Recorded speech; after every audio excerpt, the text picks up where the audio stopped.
약할 때 강함 되시네 나의 보배가 되신 주 나의 모든 것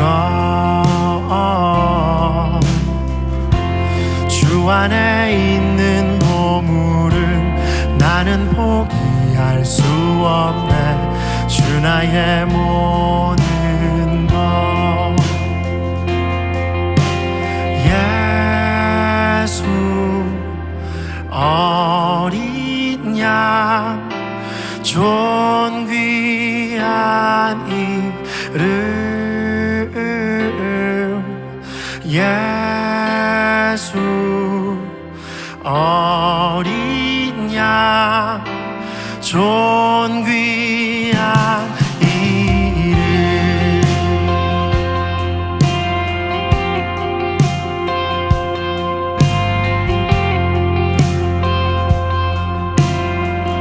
약할 때 강함 되시네 약할 때 강함 되시네 나의 보배가 되신 주 나의 모든 것 주 안에 있는 보물을 나는 포기할 수 없네 주 나의 모든 것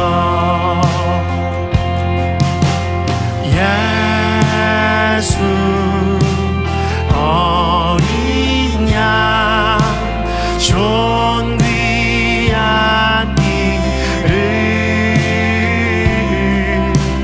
예수 어린 양 가장 존귀한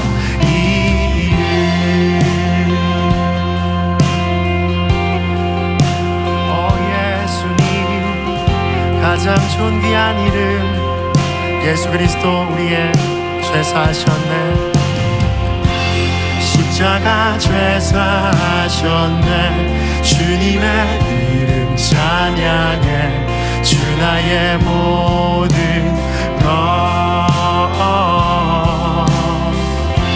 쓰러진 나를 세우고 나의 빈잔을 채우네 주 나의 모든 것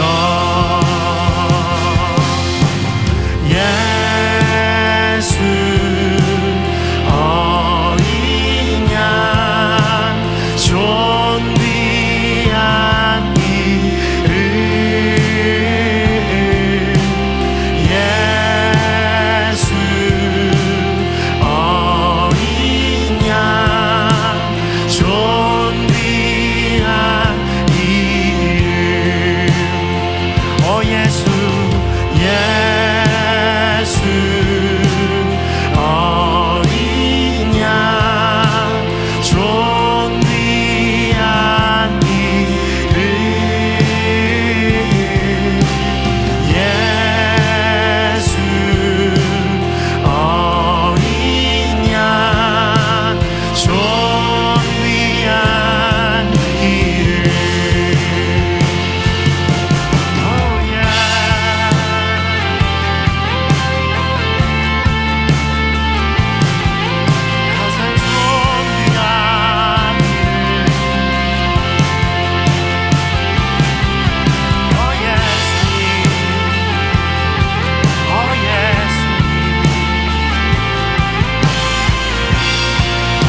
우리 함께 예수 그리스도 어린 양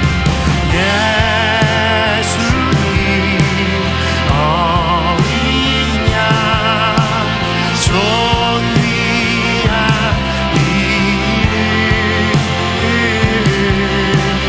예수 어린 양 가장 존귀한 예수 그리스도 당신은 어린 양 예수 어린 양 존귀한 이름 예수 어린 양 가장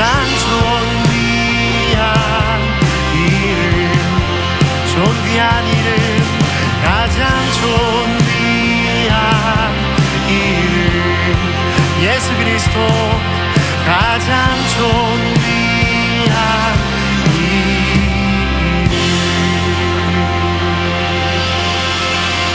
할렐루야.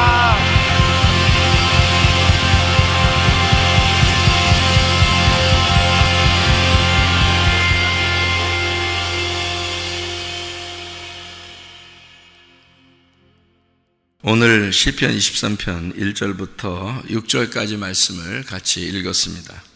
시편 23편 1절부터 6절까지 말씀, 우리가 잘 아는 말씀이고 여호와는 나의 목자시니 내게 부족함이 없으리로다.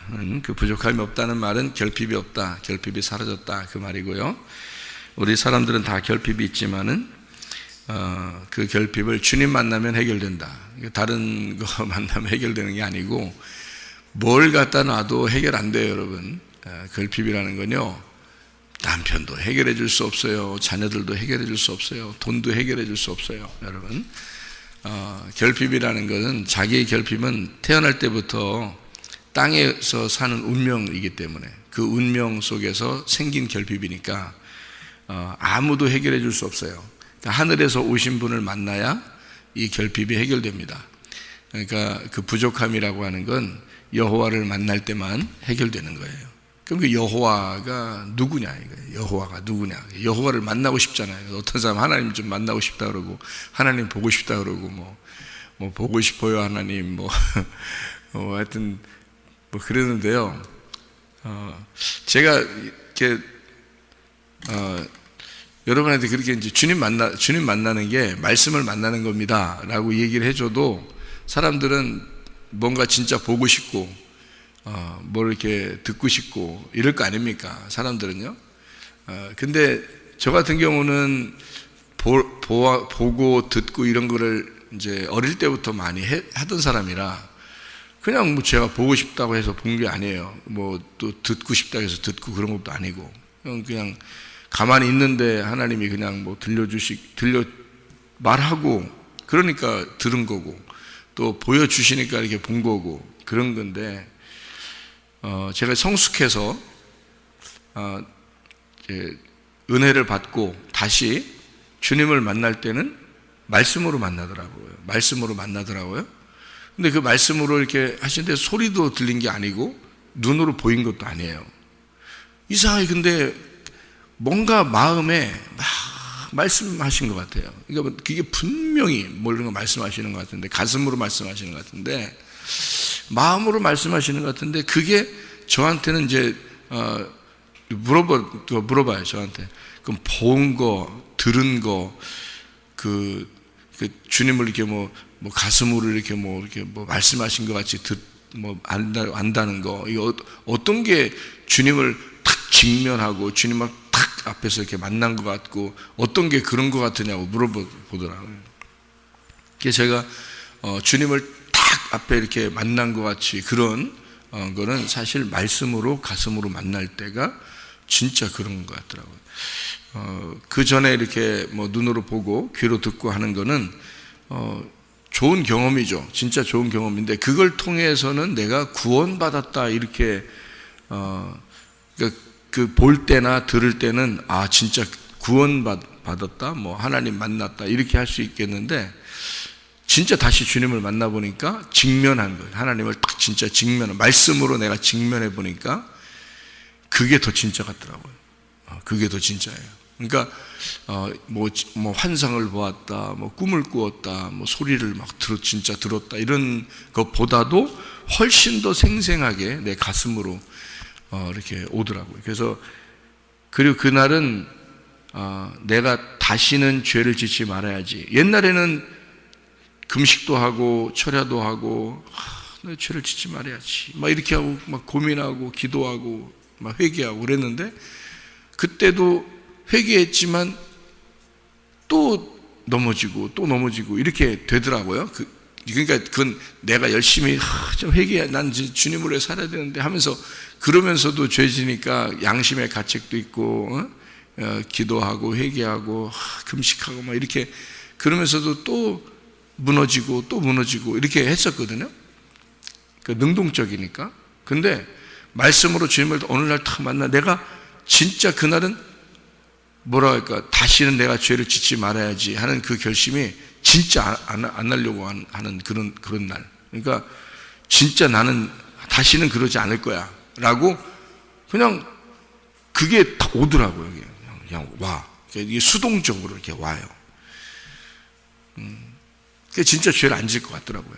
그때부터는 진짜 죄 안 질 것 같고 진짜 주님만 위해서 살 것 같아요.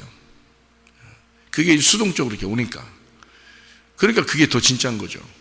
저한테 옛날에 그런 그 회개나 뭐 주님 뭐 경험한 거나 이런 것들보다도 훨씬 더 이게 진지하고 진짜고 그렇게 이 결심이 완전하고 그렇게 되더라고요.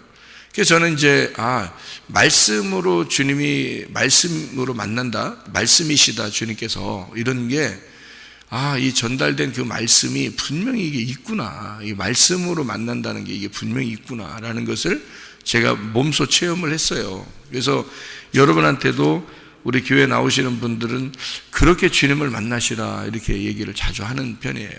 그러니까 말씀으로 주님을 만나면 다릅니다. 자기가 무뎌서 영적 감각이 별로 무뎌가지고 그런 걸 경험을 못 해본 사람들은 감각이 무뎌서 혹시 주님의 말씀으로 만나시는데 그냥 지나치면 어떡하지? 뭐 이런 걱정하는 사람도 있어요. 그렇게 실제로 저한테 그렇게 말하고 물어보고 그래요. 그냥 지나치면 어떡하죠? 주님이 그냥 탁 직면했는데 자기가 감각이 없으니까 영적 어떤 게 진짜 주님 만나는 건지 잘 모르니까 그냥 지나치면 자기가 그냥 지나가면 어떡하죠? 절대 그럴 일은 없습니다. 왜 그러냐면 이 주님이 개인적으로 주님의 말씀으로 딱 만나시잖아요, 여러분을. 그러면 그 사람만큼만은 벗어날 수 없어요. 그 사람만큼은 무조건 알게 돼 있어요. 그 시간에 그 사람은 무조건 알게. 다른 사람들은 몰라도 그 사람만큼은 반드시 알게 돼 있어요. 그러니까 마치 모세가 40년 동안 광야에서 있었죠. 광야에 40년 동안 있으면서 이제 훈련을 받은 거죠, 주님 앞에. 근데 그때는 하나님이 함께 하셨죠. 임마누엘 하셨습니다. 그런데 못 느꼈어요. 자기가 느낌이 없죠.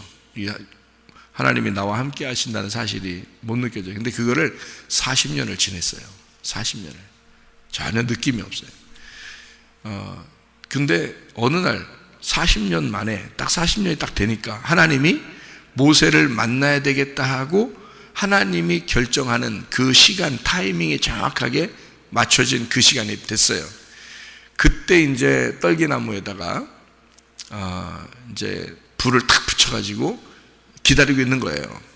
그때는 모세가 오게 돼 있어요. 찾아오게 돼 있다고. 그러니까 떨기나무에 불을 딱 붙여놓으면 모세가 이렇게 오게 돼 있어요. 그쪽으로. 그러니까 뭐 혹시 느낌이 없어서 자기가 감각이 없어서 뭐 지나치거나 뭐 이렇게 할 수가 없어요. 떨기나무에다 불을 딱 붙여놨으면 오게 돼 있는 거예요. 그거는 그 날이 이제 40년을 딱 찬 그 날이에요. 모세가 40년 광야에서 어려운 고통 가운데 있었던 그 시간을 지나고 마지막 그 40년째 마지막에 이제 주님께서는 모세는 그 시간이 어떤지 몰라요. 하루하루 그냥 지나는 거예요. 양들하고 같이 있으면서 하루하루 그냥 지나면서 자기 세월이 뭐 자기가 옛날에 왕자로 자라났는데 애굽에서 그렇게 살았는데 이 광야에서 내가 하루 이틀도 아니고 수십 년을 내가 이곳에서 이렇게 살다 그냥 가는가 보다 이렇게 생각하고 하루하루를 그냥 살아간 거예요. 그런데 어느 날 이상한 불이 이렇게 붙어 있는 거예요. 그거를 아무도 모르죠. 자기만 그게 아는 거예요. 그래서 저거 올라가 봐야 되겠다라고 생각이 들어온 거죠. 안 올라갈까? 그럴 수가 없어요. 딱 딸기나무에 불이 붙었는데 오늘은 안 올라갈까? 이런 생각이 어떻게 들겠냐고요. 자기 혼자 봤는데 자기 혼자 보는 데서 떨기나무에 불이 붙어 있는 거예요. 안 올라갈까? 이렇게 되겠어요? 지금 40년 만에 처음 있는 일인데 저게? 그렇게 오는 거예요. 주님이 만나러 오실 때는 그렇게 와서 안 만날 수가 없어요. 떨기나무에 불을 붙었는데 어떻게 해요? 그래서 이게 올라갈 수밖에 없어요. 그거는 올라온다는 것을 하나님이 다 알아. 그래서 알고서 기다리고 있는 거예요. 그 떨기나무가 뭐예요? 떨기나무가 이렇게 떨기나무 떨기나무 이렇게 떠는 나무 떨기나무 가시나무예요. 가시나무. 성경에 가시나무 또 가시나무새 가시나무새 노래 제목 같으네. 가시나무새. 그럼 가시나무에 새가 있으면 어떻게 될까요? 그 사이에 찔리겠죠. 그래서 가시나무에 가시에 찔려서 새가 우는 그 소리가 너무 아름다워서 가시나무 새가 있다고 그러잖아요. 그죠? 그래서 가시나무 새 노래를 만들었다 그러잖아요. 그 구슬프게 우는 그 새의 그 소리, 그것이 너무 아름다운 노래가 되어서 그 가시나무 새라는 노래를 만들었다 그러는데요. 마치 예수님이 가시나무에 찔려서 그 노래하는 그 소리와 같은, 그래서 만든 노래인데요. 가시나무 새처럼 가시나무에 이렇게 둘러싸여서 가시에 이렇게 찔리는 그 새처럼 예수님도 가시나무에 찔려서 머리에다 이렇게 가시나무를 쓰잖아요. 그죠? 가시나무 이렇게 막 씌워주잖아요. 그래서 막 피가 흐르겠죠. 가시나무가 이렇게 보통 요만한 가시가 아니고 이 사막의 가시들은 이게 길어요. 가시가 이렇게 삐죽하고 두껍고 튼튼하고 마치 못과 같이 이렇게 깁니다. 그런 거를 이제 가시나무를 이렇게 어떻게 이렇게 사람들이 그걸 어떻게 만들었는지 그걸 갖다가 그냥 확 씌워서 했는데요. 그 가시라고 이렇게 성경에 나올 때는요, 가시나무라고 하는 것이 성경에 나올 때는 그게 핍박, 고통 뭐 이런 걸 의미할 때 가시나무라고 이렇게 나오거든요. 핍박, 고통. 그래서 예수님이 가시나무에 찔려, 그러니까 머리가 이제 가시나무 이 관을 쓰셔서 찔렸어요.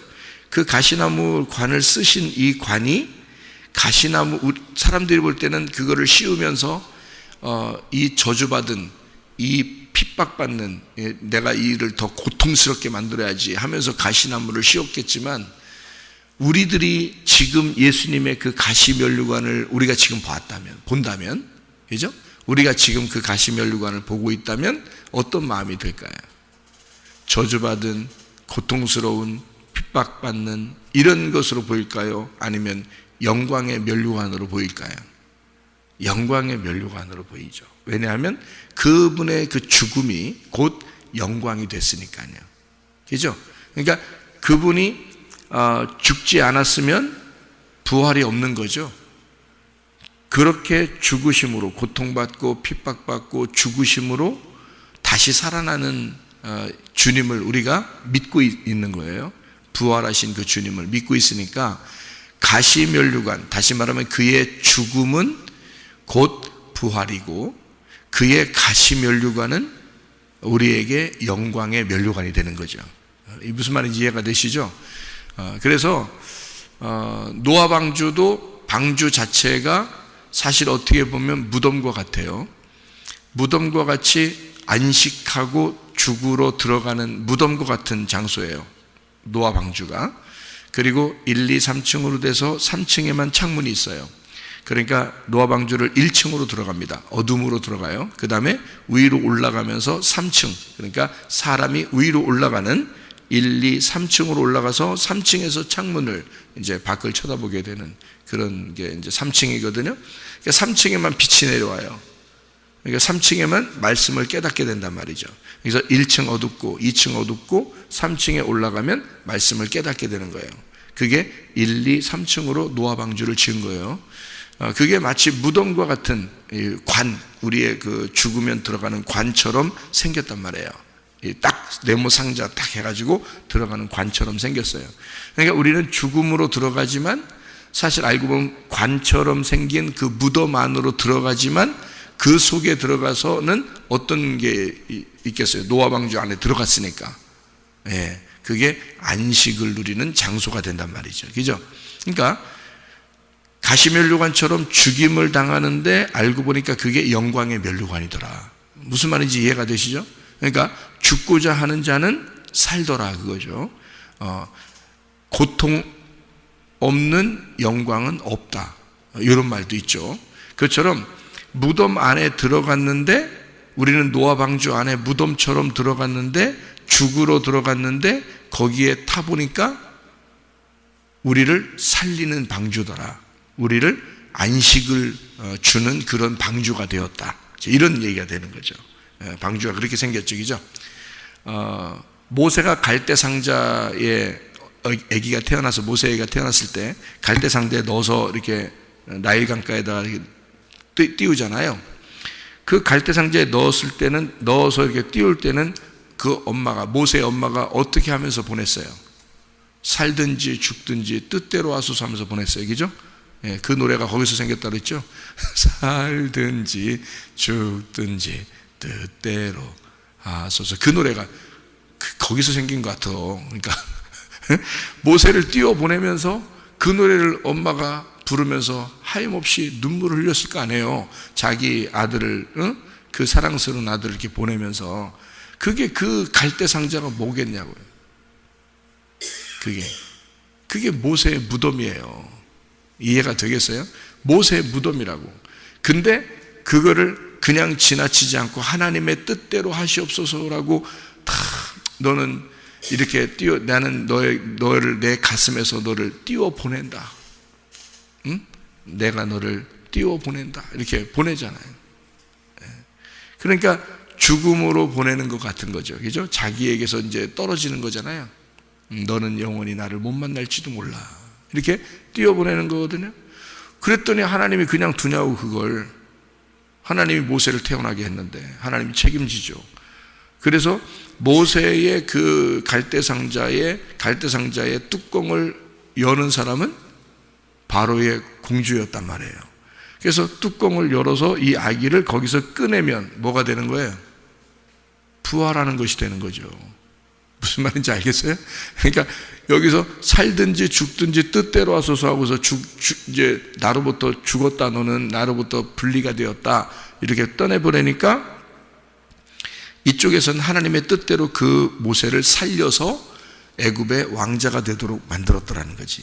그죠? 그러니까 갈대상자도 똑같이 노아의 방주와 같은 내용이란 말이에요. 이게. 법궤는 또 어떤가요?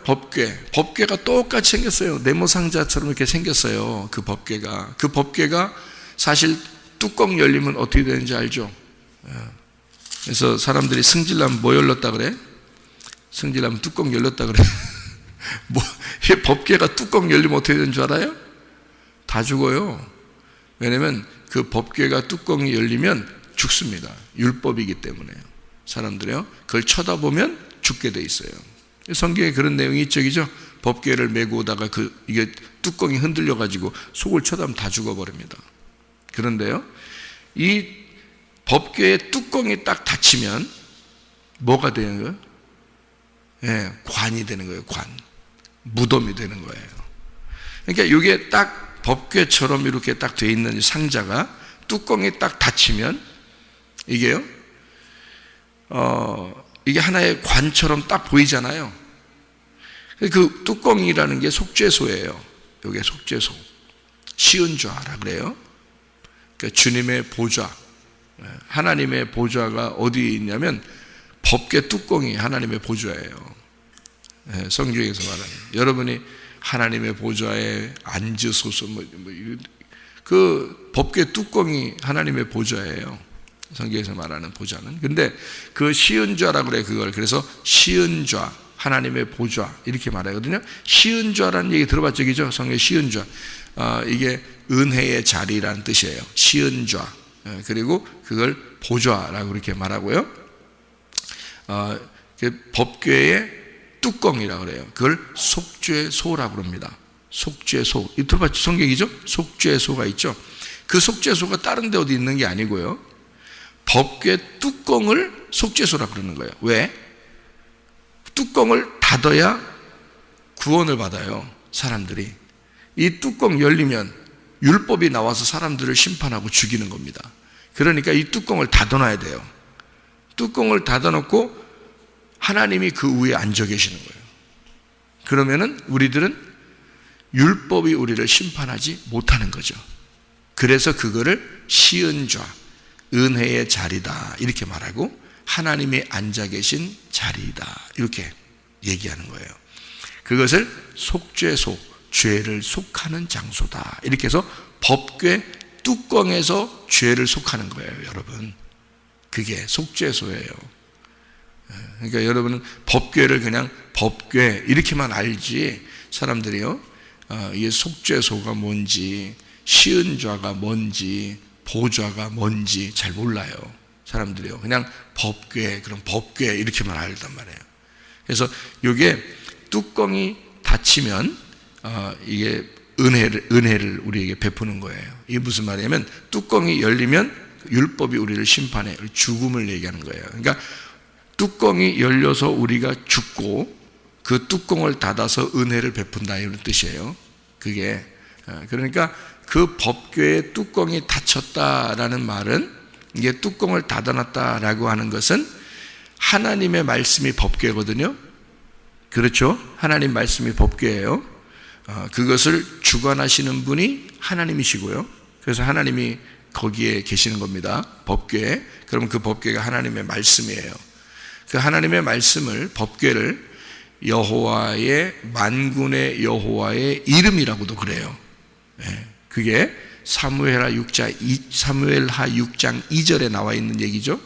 만군의 여호와의 이름이라. 그래서 그 법궤라 그래요. 그래서 예수 이름, 그 여호와의 이름이 예수 이름이니까 예수의 이름으로 귀신아 나가라 그러면 귀신이 떠나가는 겁니다. 왜? 그 법궤가 나간 거란 말이에요. 법궤라는 말씀이, 예수님이 나갔기 때문에 그걸 맞고 귀신이 떠나가는 거예요. 그래서 예수의 이름으로 귀신아 떠나 그러면 법궤가 팍 부딪혀가지고 그 귀신이 나가 떨어지는 거야. 그래서 그게 만군의 여호와의 이름이야. 그래서 사람들은 전쟁할 때마다 법궤를 메고 갔어요. 왜? 그 법궤가 전쟁에 승리하는 거니까. 사람들이 승리하는 게 아니고 법궤가 승리하는 거예요. 그러니까 하나님이 스스로 일하시는 거야. 그게 법궤거든요. 자, 법궤는 하나님의 말씀입니다. 성경 여러 가지 이렇게 이해가 되죠. 법궤가 이제 하나님의 말씀이란 말이에요. 그러면 법궤 뚜껑이 딱 닫히면 어떻게 돼? 말씀이 닫혀 있다 그 말이에요. 말씀이 닫혀 있다. 거기에 딱 이제 위에서 누가 앉아 계셔. 그러면 딱 이게 닫혀 있는 거예요, 이게. 그러면 이 뚜껑이 열린다 그러면요, 그럼 속에 있는 말씀이 풀어진다 이런 말이 되겠죠, 그죠? 닫힌다 그러면 속에 있는 말씀을 가두어 두었다 이런 말씀이고, 이것을 뚜껑을 열었다 그러면 말씀이 풀어졌다 그 말이죠, 그죠? 그래서 뚜껑 열렸다 이 단어가 무슨 단어냐면 계시라는 단어예요. 계시. 뚜껑이 열렸다 이 말이 계시라는 단어예요. 그래서 요한 계시록이 있는 거예요. 그래서 계시록은요, 이게 열렸다 책이다 이 말이에요. 열렸다의 책, 그게 요한 계시록이에요. 그러니까 요한이 사실 요한의 계시록은 아니지, 예수 그리스도의 계시죠. 예수 그리스도의 계시. 다시 말하면 예수님을 통해서 뚜껑이 열렸다. 그래서 하나님 말씀이 요한계시록, 예수 그리스도의 계시록을 통해서 이 성경 전체가 열렸다 이렇게 보이는 거죠. 그러면 언제 닫아놓은 때가 있을 거 아니에요? 닫아놓은 때가. 그래서 생명나무 열매를 못 먹도록 창세기에서 닫아놓은 거예요. 화염검으로 딱 막아놓은 적이 있었죠, 그죠? 화염검으로 막아놨어요. 천사들이 이렇게, 그룹 천사들이 이렇게 화염검을 통해서 이렇게 막아놨다 그랬잖아요, 그죠? 그래서 생명나무 열매를 못 먹도록 만들어놨다는 거죠. 그렇죠? 그러니까 생명나무 못 먹도록 만들었다는 것은 어떤 얘기가 되겠어요? 그러니까 성경은 저는요, 여러분 쭉 전체적으로 이렇게 여러분에게 설명할 수 있는 내용이에요, 이런 것들이.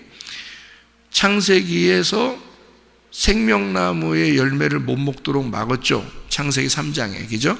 그러면 창세기 3장이면 창세기 3장 1절부터 쭉 이렇게 보면은 무슨 내용이 나와요? 창세기 3장에 선악과 먹은 게 나오죠. 예, 선악과 먹은 거. 그러면 선악과를 먹었더니 하나님을 아는 지식을 알으려고, 선과 악을 구분하는 지식을 깨달으려고 선악과를 먹었어요. 그 사람들이 먹었더니 세상에 부끄러워 안 부끄러워요? 부끄러워요. 죄를 발견한 거예요. 죄를 발견하고 하나님 앞에 못 가겠는 거예요. 무슨 말인지 알겠어요? 그러니까 한마디로 말하면 선악과를 먹고 어떻게 된 거예요? 그 전까지 몰랐는데 선악과를 먹고 뚜껑이 닫혀버린 거예요. 자기들은 말씀을, 그러니까 선악을 알고서 뭔가 하나님처럼 돼보려고 먹었는데 세상에 뚜껑이 닫혀버린 거예요. 그래서 더 하나님을 못 만나게 된 거예요. 그러니까 원래는 그냥 하나님 안에서 그냥 자유롭게 살고 있었는데, 그게 하나님의 품 안에서 사는 거였는데, 보이지 않지만, 하나님이 보이지 않지만 그냥 하나님의 품 안에서 살고 있었는데 선악과라는 걸 먹었더니 하나님의 말씀이 자기들에게 닫혀버린 겁니다. 그러니까 하나님 말씀이 흐르지 않는 거예요. 딱 닫혀버렸죠? 무서워요. 그래서 하나님 어떡하죠? 이렇게 하나님한테 무서운 거죠. 그랬더니 하나님이 이 사람들이 하나님 못 만나니까 하나님 쪽에서 온 거예요. 그게 창세기 3장 8절입니다. 하나님 쪽에서 온 게 바람이 불었다 그랬어요. 거기에 바람이 불어온다. 바람이 불어온다. 이게 하나님의 영인데요. 여러분 이런 얘기가 있죠. 대추나무에 사랑 걸렸네. 이런 말 있죠. 들어보셨나 모르겠어요. 대추나무에 사랑 걸렸네. 그게 뭔 말이야 그게. 어떻게 대추나무에 사랑이 걸려요? 대추나무에 대추가 걸리죠. 그렇죠. 근데 대추나무에 사랑 걸렸네. 이게 어떤 표현이죠? 대추나무에 사랑 걸렸네 했더니 한국 사람들은 다 이해하더라. 그걸 왜 이해를 해요? 대추나무가 있는 집에 사랑을 하는, 서로 사랑하는 그런 이야기들을 이렇게 나타내 주는 거구나. 이거 금방 이해를 한단 말이에요. 대추나무에 사랑. 그러니까 그걸 어떤 표현한 거예요? 대추나무엔 대추가 열려야 되는데 대추나무에 사랑이 걸렸어요. 그는 어떤 표현이냐면 문학적인 표현이란 말이에요. 시적인 표현이라고요. 무슨 말인지 알겠어요? 그게 성경은 하나의 그 문학적인 그 요소를 가지고 시처럼 쓴 거예요. 워낙 하나님은 머리가 좋으시니까 이 내용을 시처럼 이렇게 글자를 그렇게 바꿔서 아름답게 책을 쓴 겁니다. 이 책이요. 그러니까 하나님이 이 사람들을 만나러 그냥 하나님이 축 나왔다 이런 의미가 아니고, 하나님이 바람이 불 때 하나님이 말씀하시더라 이렇게 하는 거예요. 그러면 이제 정확하게 창세기 3장 8절에 그렇게 그들이 그날 바람이 불 때 이랬습니다. 그들이 그날 바람이 불 때 동산에 거니시는 여호와 하나님의 소리를 듣고 아담과 그의 아내가 여호와 하나님의 낯을 피하여 동산 나무 사이에 숨은지라 이렇게 되어 있거든요. 바람이 불 때 하나님이 동산에 거니시면서 나타나신 거예요. 하나님이 근데 모양이 있어요, 없어요? 모양이 원래 없어요. 하나님은 모양이 없어요. 그런데 어떻게 이렇게 사람처럼 나타났다고 얘기하겠어요? 네, 바람이 불 때, 이게 핵심이라고요. 그러니까 바람이 불 때라고 일부러 여기다 쓰는 것은 그 바람이 하나님의 영이란 말이에요. 하나님의 영.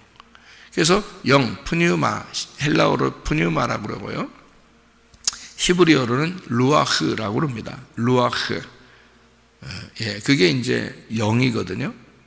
그걸 바람이라는 데서 왔어요. 그 단어가 바람. 그러니까 하나님은 바람이 부는 것을 임의로 바람이 불기 때문에 어디서 오며 어디로 가는지 너희가 알지 못한다. 그러니까 하나님도 그러신 분이다 이런 말이에요. 영이다. 그래서 푸뉴마, 이게 영, 바람이라는 단어인데요.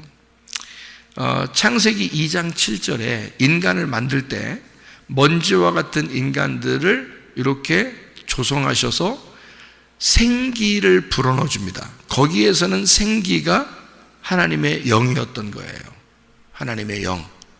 그러니까 생기를 불어넣어 주면서 하나님이 그 사람을 만든 거예요. 그러니까 그 생기, 하나님으로부터 나오는 생기가 그게 바람이고요. 그게 영이라는 말이에요. 그러니까 하나님의 영을 그렇게 표현한 거예요. 생기, 이렇게 표현한 겁니다. 그리고 다른 쪽에서는 바람이라 이렇게 표현한 거예요. 같은 단어인데 또 다른 쪽에서는 영이라고 표현한 거예요. 같은 단어, 다 루아흐라는 단어를 쓴 거예요. 영이라는 단어를. 그러니까 우리는 문학적으로 이 책을 루아흐라는 영이라는 단어를 한쪽에서는 생기라고, 한쪽에서는 바람이라고, 한쪽에서는 영이라고 썼구나. 이렇게 이제 이해하게 되면 하나님을 좀 더 자세하게 설명을 할 수가 있겠죠, 그죠? 그런 게 그렇게 되는 거예요. 하나님 원래 모양이 없으니까, 우리가 하나님 볼 수가 없으니까 이해가 되겠죠, 무슨 말인가? 그것처럼 이렇게 성경은 이렇게 그 문학적인 어떤 표현을 통해서 우리에게 다가오시는 거거든요. 그러니까 법궤 이 자체를 만들었을 때도 뚜껑이 닫혔다 또는 뚜껑을 연다 이렇게 되는데요. 우리가 일부러 뚜껑이 열려서 우리를 보게 되면 우리는 죽습니다. 그런데 누군가가 그 무덤 안에서 죽으면, 그리고 이 무덤 문을 깨뜨리고 완전히 부활하신다면 법궤는 다 열려버리는 거예요. 그거를 성경에서는 계시록이라고 그렇게 말한 거예요. 그래서 이게 열렸다는 책이다 이렇게 말한 거고, 창세기는 어떤 책이냐? 우리가 보통 책을 쓰면 사람들이요, 서론, 본론, 결론으로 책 씁니다. 그죠?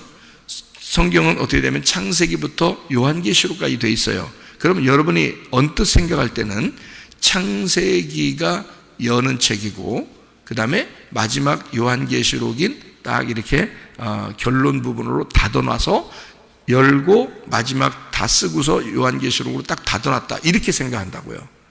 근데 하늘나라의 생각은 우리 땅의 생각하고 반대라고 그랬죠. 그죠? 창세기가 닫아놓는 책이고요, 요한계시록이 열어놓는 책이에요. 왜 그러면 계시록이라는 계시라는 단어가 연다라는 단어거든요. 덮개를 연다라는 단어예요, 그 단어가. 그러면 창세기는 뭐냐면 세상을 창조해서 시작하는 거거든요. 그럼 왜 창세기를 시작해서 요한계시록까지 쭉 이 성경책이 이렇게 두껍게 있느냐, 그 말은 처음에 선악과를 먹고 하나님과 관계가 닫혔어요. 하나님과 관계가 닫혔다고요. 이게 닫혔기 때문에 누군가가 와서 문을 열어주려고 오신 분이 예수님인 거예요. 그러니까 문이 닫혀서 문을 열어주려고 오신 분이 예수님이고, 우리에게는 그 문이 다 열렸다 해서 계시록이 되는 거예요. 그러니까 우리 사람들이 책을 쓰는 내용하고 다르죠. 사람들이 책을 쓰면은 처음에는 이렇게 서론 부분을 이렇게 쓰다가 잘 모르겠어 무슨 내용인지, 그러다가 이제 뭐 결론 부분으로 이제 쭉 책을 써나가잖아요. 근데 그래서 딱 마지막으로 딱 끝낸다고요. 근데 이 성경책은요, 처음에 이 창세기 시작을 해서 딱 닫아놓는다고요. 그러니까 너희들이 율법적으로 이게 선악과를 먹고 닫혔어. 그래서 이게 닫아 있어서 누군가가 이 문을, 우물의 문을 열어주지 않으면 우물물을 마실 수가 없도록 만들어 놓은 거예요. 그래서 예수님이 와가지고 이 우물물을 열어주는 거예요. 그래서 야곱도 라헬과 레아를 이렇게 만나러 갔을 때 거기서 목자가 오면 이 우물을 열고 물을 마시게 할 것입니다 했는데, 야곱이 문을 열어주고 그 물을 마시게 하잖아요. 그 야곱이 문을 여는 자였기 때문에 그런 거예요. 그러니까 성경은 다 그렇게 돼 있는 거예요. 그러니까 예수님을 이 땅에 우리의 문을 열어주는 자, 그러니까 법궤의 뚜껑을 열어주는 자예요. 어떻게 하면 자기가 죽고 이 뚜껑의 문을 부셔서 열어줘서 우리로 하여금 이 말씀을 깨닫게 해주는 게 하나님의 성령이죠. 부활하고 난 다음에 예수님의 영이 우리를 보게 하고 알게 하는 거거든요. 열게 해줘요. 그래서 이걸 열려면, 법궤의 말씀을 열려면 성령이 오셔야 돼요. 성령이 와서 그 말씀을 열어줘야 이게 깨닫게 되는 거거든요.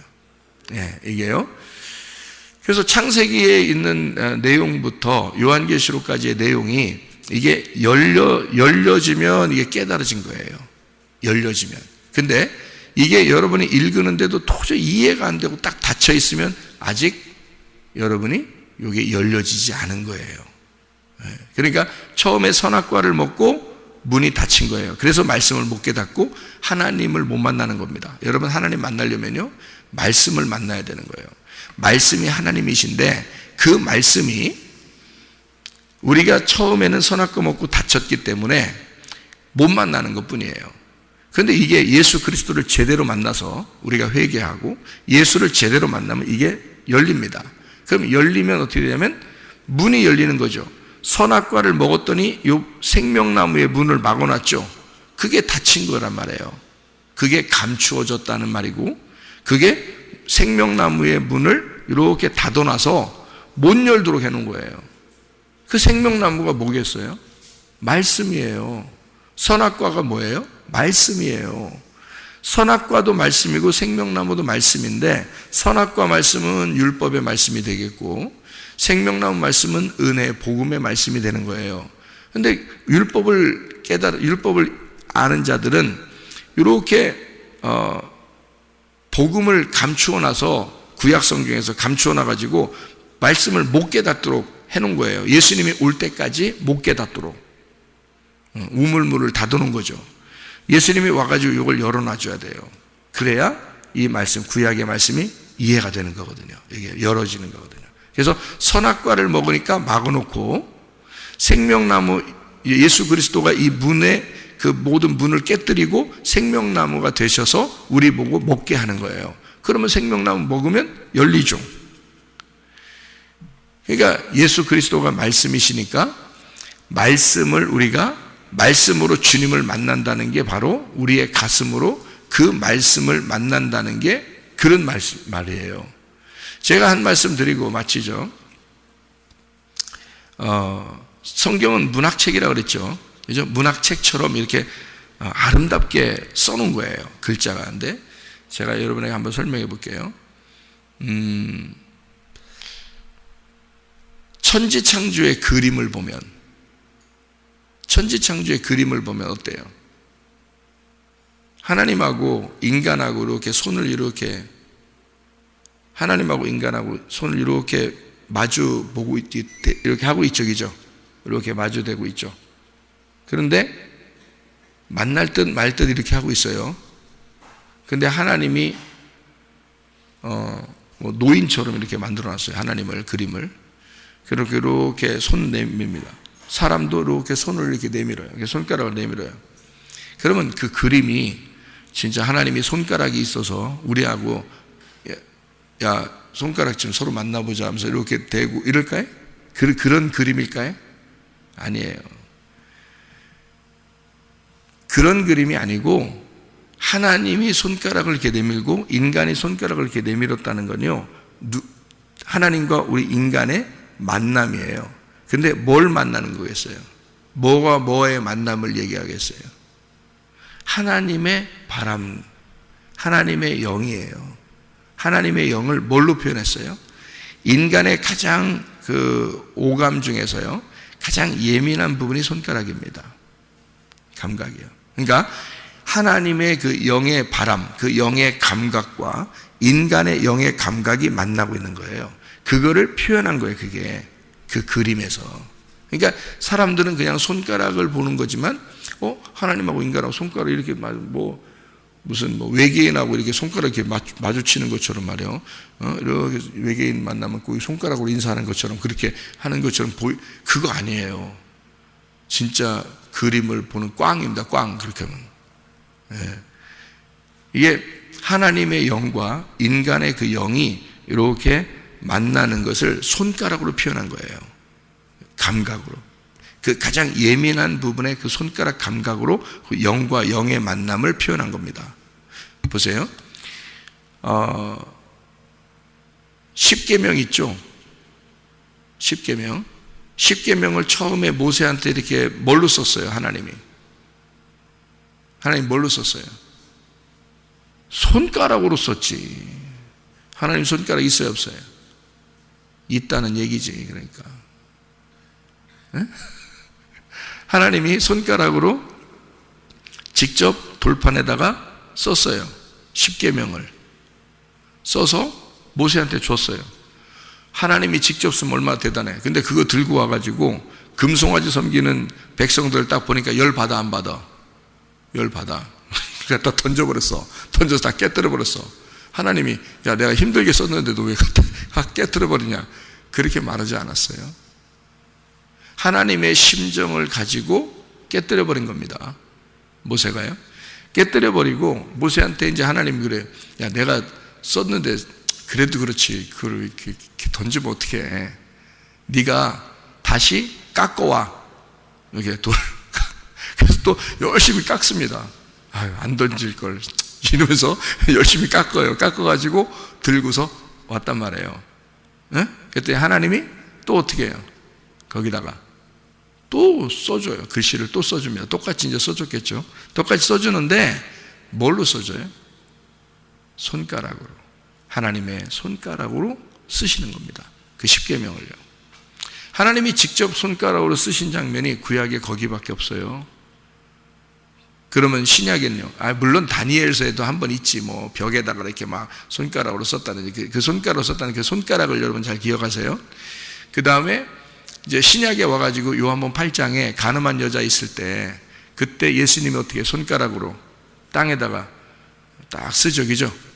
다른 부분에서 글씨를 쓴 데 있어요? 예수님이? 없죠? 거기다 글씨를 썼는데 몇 번을 써요? 2번을 쓴다고요. 2번을. 한 번 쓰고 일어났다 앉고 또 한 번 써. 2번을 쓰게 돼 있어요. 그러니까 10계명도 2번 썼죠? 손가락으로. 예수님이 간음한 여자 앞에서 손가락으로 땅바닥에다가 2번을 써요.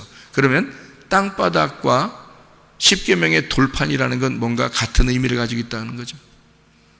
하나님의 손가락도 같은 거죠. 하나님의 손가락, 예수님의 손가락 같은 거죠. 그럼 손가락이 뭐라고요? 뭐라고 이해해야 여러분이 요거를 이해한다고? 손가락이 뭐라고? 하나님의 영이라고. 하나님의 영, 하나님의 영의 감각. 그러니까 하나님은 뭘로 쓴 거야? 돌판에다가 하나님의 영으로 글씨를 쓴 거야. 그게 10계명이에요. 예수님이 손가락으로 땅바닥에다 쓴 것은 발가락도 아니고 손가락으로 이렇게 쓴 것은 하나님의 영으로 땅바닥에 쓴 거예요. 그러면 땅바닥과 돌판은 뭐를 얘기하는 거겠어요? 땅과 돌판은 나를 말하는 거야. 내 마음을 말하는 거예요. 그래서 하나님이 돌판이잖아요. 돌판에, 그죠? 돌판. 하나는 깨뜨렸어요. 2번째 가져오라 그랬죠? 하나는 깨뜨렸어요. 뭐가 깨뜨려져야 돼? 내가 깨뜨려지는 거예요. 육체가 깨뜨려지고 다시 만들어 와라 할 때는 네 마음을 가져와라 그 말이야. 그죠? 그러니까 하나님은 하나님은 어디에다가 하나님 말씀을 기록하고 싶어 해?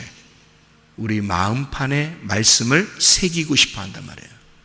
그러니까 돌판에다가 말씀을 새기는 게 아니라 네가 깎아온 돌판에다 내가 새겨주겠다. 그거를 법궤에다 집어넣고 영원히 보존하는 거예요. 그러니까 2번의 글씨를 일부러 쓰는 거예요. 왜?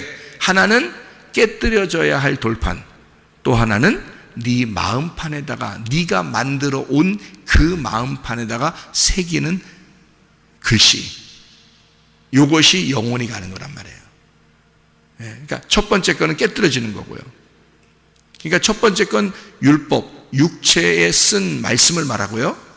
두 번째 쓴 것은 우리의 주님의 은혜, 그 복음, 우리의 마음판에 새긴 말씀이 되는 거예요. 그게 영혼이 가는 거죠. 예수님도 두 번의 글씨를 써서 첫 번째는 율법의 글씨, 두 번째는 은혜의 글씨예요. 그리고 너희들 죄가 있는 자 한번 쳐봐라. 아무도 칠 수 없습니다. 그러니까 두 번의 글씨를 이 손가락으로 하나님의 영으로 우리 마음판에 말씀, 그러니까 영적으로 말씀을 깨달으면 어떤 말씀이 되겠어요? 아하, 우리의 마음판에 말씀을 새기고 싶어 하시는 주님이구나라는 것을 깨닫게 되는 거죠. 글씨로 밖에 이런 성경책이 이렇게 밖에 있다고 해서 여러분 구원받는 게 아니란 말이에요. 이 성경책 들고 다녔다고 구원받는 게 아니에요. 교회 열심히 다녔다고 구원받는 것도 아니에요. 어디에다가 말씀을 새겨야 된다? 마음판에다가 말씀을 새겨야 된다. 여호와가 뭐가 되시면 부족함이 없다? 나의 목자가 되시면 부족함이 없다. 네가 주인이었는데 예수 여호와가 말씀이시라. 그 말씀이 너에게 목자가 되시면, 말씀이 너의 목자가 되시면 너는 부족함이 사라질 것이다. 너의 결핍은 사라지게 될 것이다. 여러분, 여호와가 우리의 목자가 되셔서 여러분의 모든 부족함이 사라지기를 바랍니다. 그리고 모든 결핍을 사라지고 그리스도 예수와 동행하다가, 그 말씀과 동행하다가 주님 만나시기를 바랍니다. 기도하겠습니다.